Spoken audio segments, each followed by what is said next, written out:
energy back. Okay. Start recording started. Oh, that means we're on. Okay. All right. So welcome to Real Estate Nuggets. This is where I, Brian Yampolsky, interview real estate agents and learn what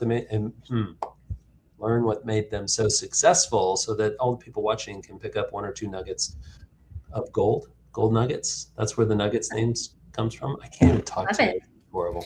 You're doing great. Oh, You're doing thanks. great. I feel better. So Good. today I get to interview my friend Jefi Moultrie out of San Diego, just like the screen says. Jefi, welcome Yes. to Real Estate Nuggets, and please tell everyone just a little bit about how you ended up here. Okay. In Here in real estate or here 60 sitting with seconds, Brian? 60 seconds or less. How did you get into real estate? I grew up in a family of realtors. I was the only one that didn't go into real estate. Mm-hmm. And I worked for Nordstrom and designed clothes. And on September 11th, I lost my business when the Twin Towers went down. Mm-hmm. And I didn't have anything left. So my family had a round table with me and said, "You're going to get your real estate license." And I said, "Okay." And that was in January 2002. Wow. Yep. I had no idea. I've known you a long time. I had no idea. And what part of San Diego are you specialized in? So I work near, most people know where San Diego State is. I really work that area. So, Ocean Beach, up the 8 corridor, San Diego State, and that whole area around there. That's really my primary space. Okay. Excellent. Yeah. Well, are you ready to dive in? Sure. Let's do it. Okay. All right. First question. Where's that drum roll? Hold on. Let's see. Please find it. This is going to work. Okay. First question. That's awesome. I want you to think about when you started in real estate, okay, in the very beginning. And when you were starting, what do you remember as being one of your biggest challenges? 3 children. Meaning? I had just given birth to a baby in December. Wow. So strapped that kid on and went to appointments. But, it was hard balancing life and a new job. That was the hardest part of my job.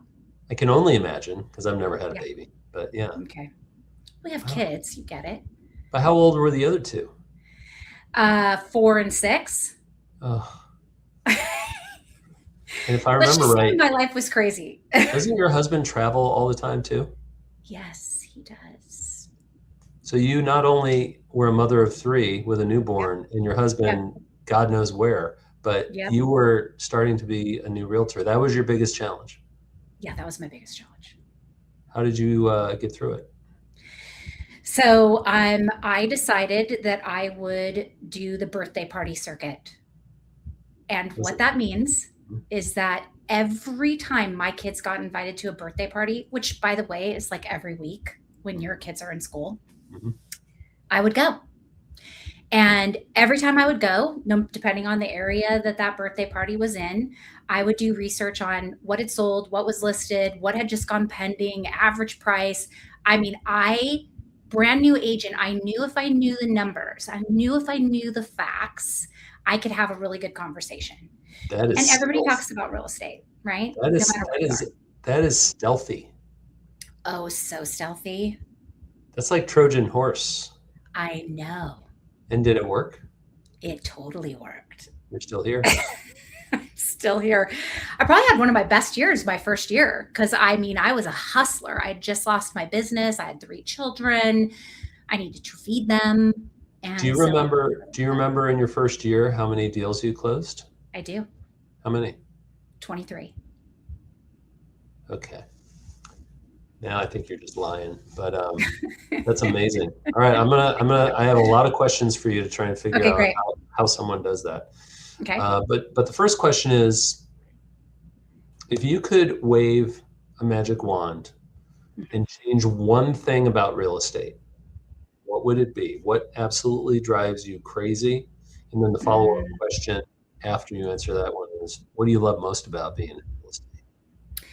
The thing that drives me crazy is there are no hours. There's no set hours. It's very hard to have a day off. It's very hard to explain to a client at 7 p.m. that you really don't want to chat with them right now. I mean, you love them and you respect them, but you kind of need a break. Mm-hmm. So because we don't have any hours, the client doesn't see us with hours. And trust me, I've tried to set boundaries around that. Mm-hmm. It's very difficult. Mm-hmm. So I'd say that's the hardest part. That's the thing I least like. What was the follow-up question to that? What do you absolutely love about being a real estate agent? I was trying to go deeper with that, but I think you just hit it right on the nail. Okay. What I love the most is that I get to be a part of a life-changing event for my clients. And because I just love humans, I just love watching them make these things happen, whether that's buying their first home, selling their first home, buying their first investment property. I mean, the list goes on, right? Mm-hmm. But just being able to be in that intimate space with them, I love that. I love it. Yeah, I've heard that before, and I kind of can relate to it. I Yeah. understand that being in real estate, and for me as a mortgage broker, I'm a part of that, Mm-hmm. part of their life. It is meaningful. We're not just selling Yeah. bagels. We're not just, returning t-shirts. We're actually involved in a turning point for people in their lives. So yeah, I agree with Absolutely. you. I think that's a Good. really good. I accept your answer. Thank you. All right, another question. Because you're a realtor and you've been successful, you're probably a good negotiator. So this question has to Yes. do with negotiating. What Okay. is one negotiating tactic that you've used in the past that surprised even you that it worked?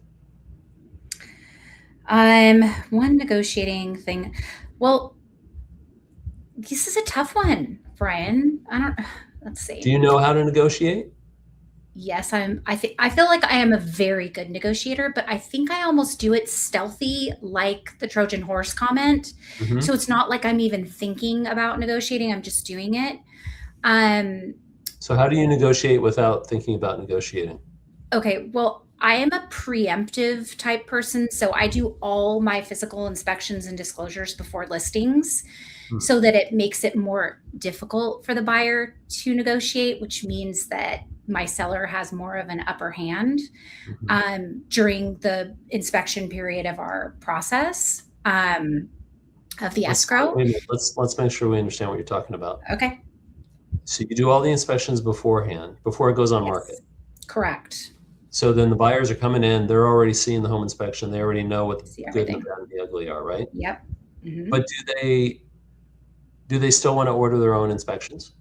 I highly advise that they do, but I make it very clear in the beginning that the seller will only negotiate with you on things that have not been disclosed up front. Okay. So if you find something that we didn't tell you about, let's Oh, talk about it. that's really good. It saves the sellers a lot of money and also helps buyers in the way that this is the biggest thing that they're going to do, right? And they're so nervous about it. So let's find out all the ugly bits up front. Let's Yeah. not get into escrow. You do this huge deposit, you're doing all these things, and then you're like, oh my gosh, this is way bigger than I'd expected it to be. Your So, home inspector loves you too. oh my gosh, I know. He really does. I should have Okay, bought stock in that company. I forgot that you do this. That's a really interesting Yeah. tactic. Yep. And it is a negotiating tactic. So Yep. you did answer the question. Yeah. So there you go. That and I have another lots of question about you. communication. Yeah. So when Yeah. you're negotiating, if there's not enough communication, there's too many unknowns. So a lot of communication. So roughly what percentage of your sellers follow your advice and do that? 99%. Almost all of them. Yeah. Because how much is a home inspection? $400 or $500? Yeah, 450 usually, and then a buy side's usually between 550 and 650. So I get a deal for them to do it up Yeah. front. Just Okay. negotiated that. Yeah. That's really good. I applaud that. Thanks. That's awesome. All right. If I could hit one of those applause buttons, I would do that now. Bing. Okay, so if I were to ask you, how long you been in real estate now? It's been 15 years, 25 years. 25 years? I Close. was off by 10.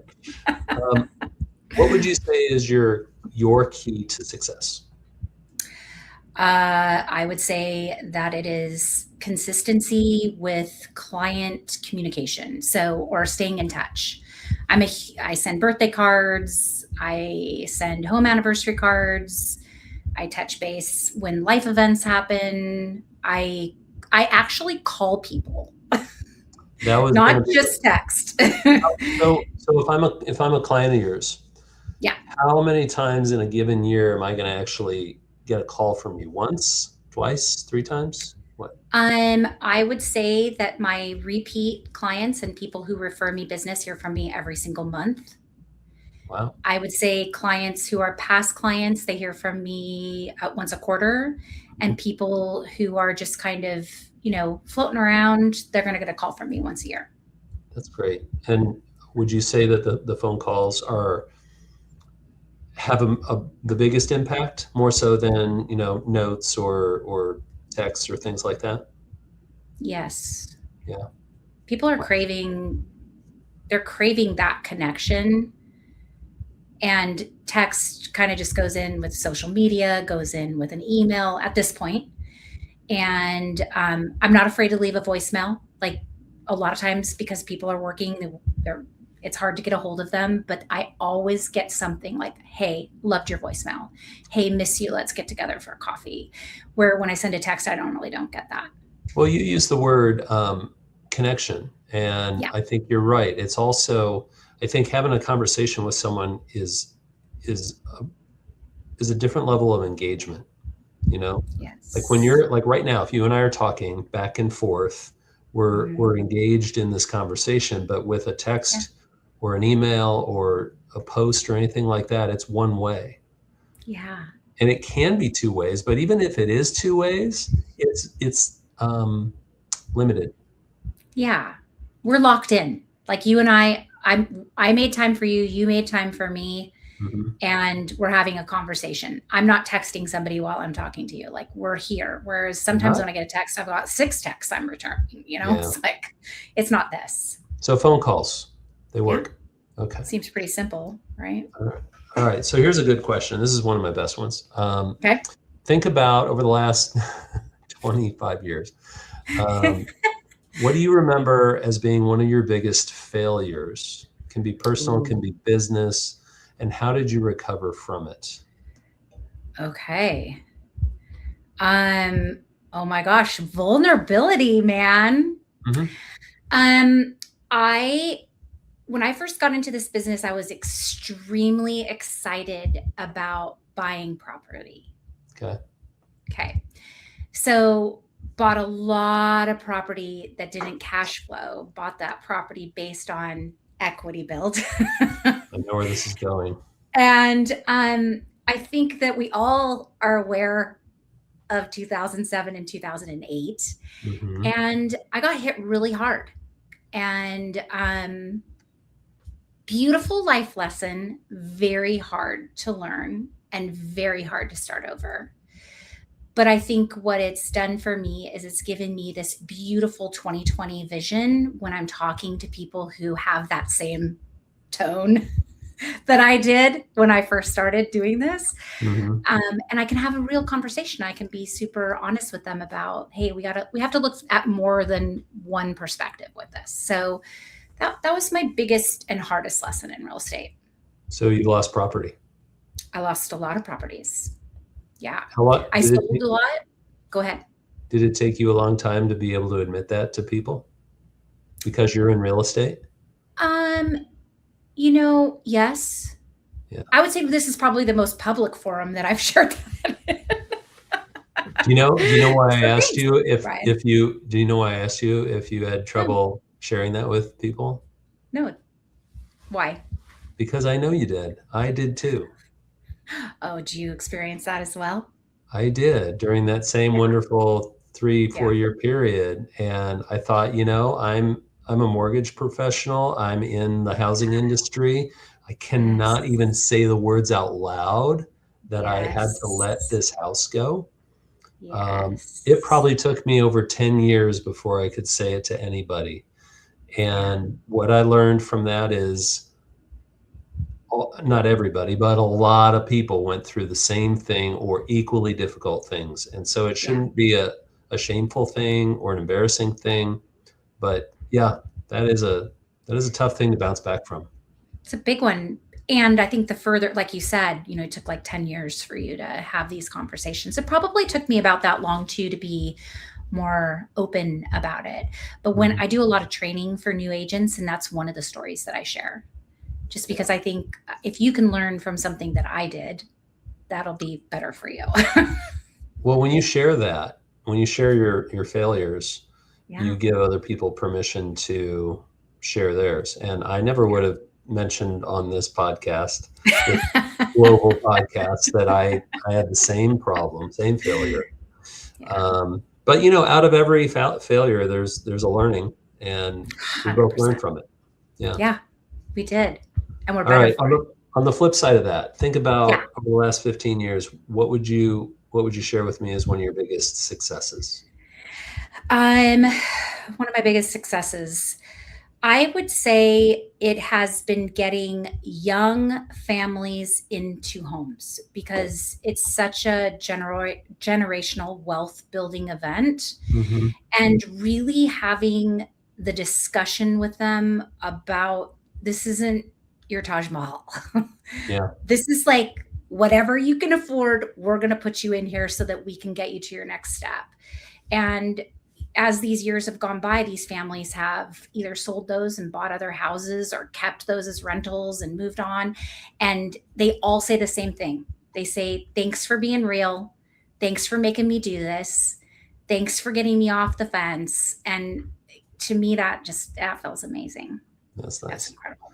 All right. I have a question that is not written down. It just kind of came to me. Okay. Um, how much of your business is buyer versus seller? Ooh, good one. Roughly. So, well, I know what it is, but it's almost, I know, I'm a numbers person. Um, it's almost always been 50-50, like 49-51, 51-49, so close. But the last 2 years, I've been 75% list. Why is that? I think that I have a lot of older clients that I work with, Hmm. and they are moving, in with family, out of state, into assisted living. So my sales side or my sell side has been really heavy. Is that what they mean by Um, the silver tsunami? yes, that is what they mean. Oh Yeah. boy. I also have, and this is just my opinion, I don't have stats to back this, but I feel like in San Diego, a lot of buyers go directly to the listing agents because they've had a really hard time getting their offers accepted. So buyers that I would normally have represented in the past are kind of bypassing that idea and going direct to the list side. Do you think that's smart? I don't think that's smart. Hmm. But I also think that if you're a buyer who's written 10 offers and hasn't gotten one accepted, that maybe that thought process to them means something.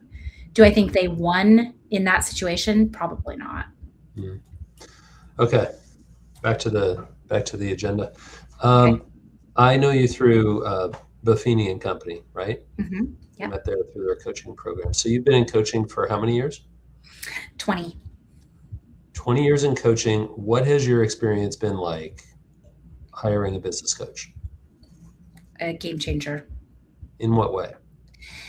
Well, okay, first of all, if you're in Buffini, you know what a free spirit is. So I'm a double free spirit, which means that I bounce all over the place. I project, squirrel, squirrel, love, love, love, shiny, shiny.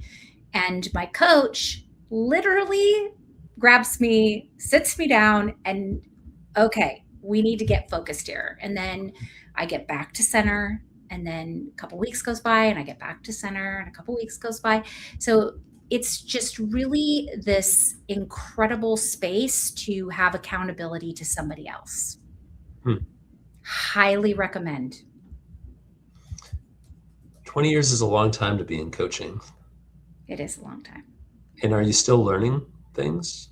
Every day, every time I meet with my coaches, I learn something new. But I think coupled with that, in our community of coaching, I learn so much from the agents that I meet.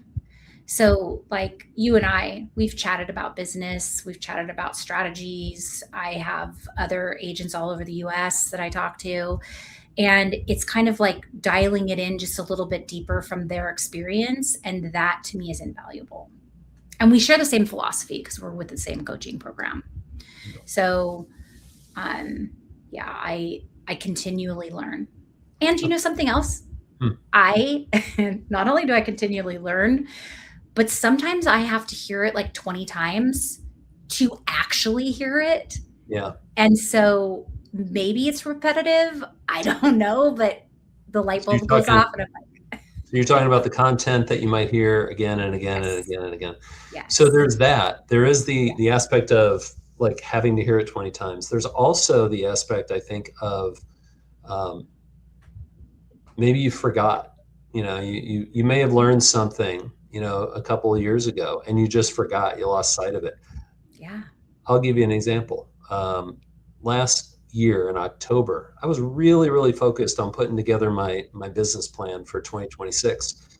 And I yeah, got it together, and it was very comprehensive. And I started off in January, focused, February, focused, March. I thought I was focused, but I wasn't. And then April, I couldn't even find my business plan. So here we are at the end of May, and yeah, ironically, I had my coaching call today, and my coach was like, "What do you want to talk about?" I'm like, "I'd like to find my business plan and see what I thought I yes, was going to be doing." And sure as hell, they were like, yes, "Oh yeah, I forgot about that." And I forget things. So yeah. And you're it's right. okay, Brian, because we do a lot. But that's the value of, like we were talking Yes, about, the value of being in coaching for 20 years is yeah. sometimes you forget things and you need to hear it again. You definitely do. And you need a trusted advisor. I mean, I feel like that's what my coach is to me, a trusted advisor. Yeah. Okay. Three more questions. Okay. First one is, I know that you're really focused on the experience that your clients have. You want them to have a great experience. Hello. Uh, okay. That'll be cut out. Um, can you give us an example of something specific that you do to create a really great experience for your clients? Sure. Please. Um I I do whatever I can to gather as much information about my clients as possible. So, Like what? if so in my phone, in my notes section of my phone, on the contact, if they say, I love Reese's peanut butter cups, I write it down. I love Home Depot. I write it down. I want to my dream vacation is to Spain. I write it down. So I'm constantly gathering information, kids' names, because I can't keep all that stuff in my head, by the way. Mhm. Dog's name, whatever. Right. So as we're going through this process, I'm always spoiling them just a little bit along the way. Like I'll bring their favorite coffee to a walkthrough, or I'll do an Amazon order for things that they said that they needed, or anything that is more than just business. So it's when I leave them, I my biggest hope is that they go, "Wow, she really got me," or "She Mhm. heard me," or "What I say matters."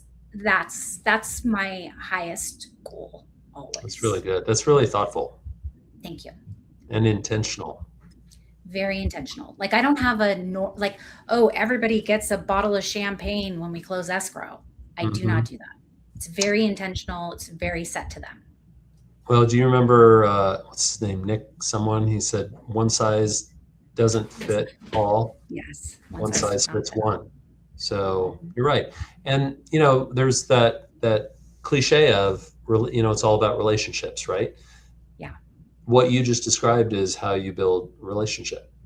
Yeah. Yeah. So It's really good job. important to me. All Thank right. you. Second to the last question. Okay.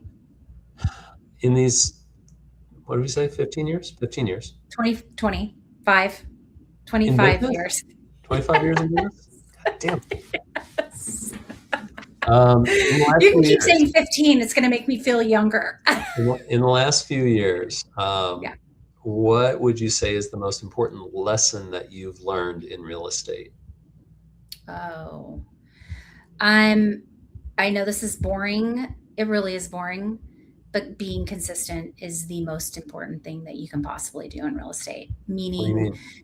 you show up at the same time, you call your people, you follow through, you check in, you learn your contracts, you're ahead all the time. And when you're doing that, you're never caught off guard. You're always one step ahead by being extremely consistent in this business. And I know that, like I said, I know that's a really boring answer, but I believe that is a superpower. It reminds me of that metaphor almost of 3 yards in a cloud of dust. You remember that? What is that? So I remember Brian Buffini was talking about, I think it was the Green Bay Packers, Okay. and they had a period of time where they dominated. I forget when it was, but it might have been in the 70s or something like that, maybe even Okay. the 60s. Vince Okay. Lombardi was the coach, and they had this business plan. They had this game plan, Yeah. um, and it wasn't complicated. It was very consistent and very boring, but they Mhm. pounded the ball down the Yes. defense's throat. And even though the defense knew what play they were going to run, they Yeah. couldn't stop it. And so he described it as 3 yards in a cloud of dust. Like, it's not sexy, it's not exciting, Yeah. it's not flashy, Yeah. but it Yeah. works. And if you're Yes. consistently doing it, you will succeed. Yeah. So that's what that Yeah. reminded me of. Yeah. Agreed. Okay, sorry, I just wanted to share. I know. I love that story. I'm Thank you. 3 yards in a cloud of dust. That's my new nickname. You're disgusting. Yes. All right, last question. You ready? Yes. So imagine there are a few people watching this podcast, and one Okay. of those people is a new real estate agent. Mm. What's one piece of advice that you would give him or her if they're just starting out? Okay. If I could go back to the very beginning, I would have had 3 buckets. And what I mean by that is I would have had my referral business. I would have had maybe a farm business and one other business. When I started, there was no online. We basically just got cell phones. So, you know, but I would have 3 sources of income because I am so relational. I have built my entire business based on referrals, and life happens sometimes, and the market changes and things change, and there aren't as many referrals to receive. So, in the very beginning, I would pick 3 things and I would stay extremely consistent with those 3 things, whatever speaks to you. Some people love to knock on doors, some people love to cold call, some people love relationships. I don't care. Find what's best for you and go deep. Don't go wide. Go super deep in each of those things. And 2 of those buckets will always pay you an income every year. Mm. That's my advice. That's good advice. That's good advice. I can tell you do a unique quality. You are, I don't know if it's the way you described it, where you said you're like uh, free spirit. Yeah. You are free spirit, but you also have a certain level of energy, and it makes other people around you just be happy to be around you. So you're doing it right. Good job, Jefi. Thanks, Brian. I Welcome. appreciate that. Welcome. And I Um, appreciate you. all right, so that's the podcast. I'm going to hit the end Okay. button. End recording, end recording.